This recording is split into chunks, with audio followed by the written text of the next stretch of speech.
Hello, अगर आपका pan inactive हो गया है तो आपको TDS 20% तक कट सकता है और ये बात बहुत लोगों को पता नहीं होती है।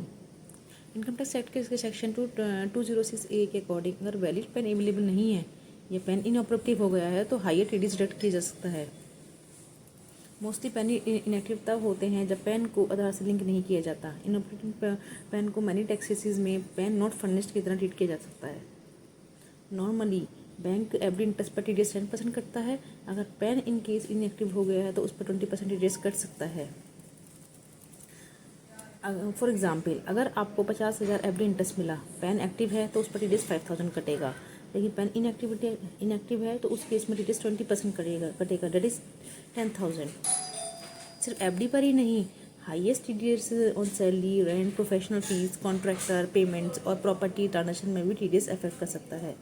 बहुत लोगों को सेक्शन 206AB और 206A में कन्फ्यूज़न करते हैं।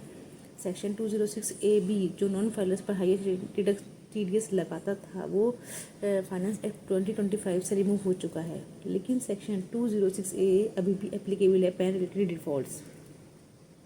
इसलिए पैन स्टेटस को इग्नोर मत कीजिए, अदरवाइज TDS 20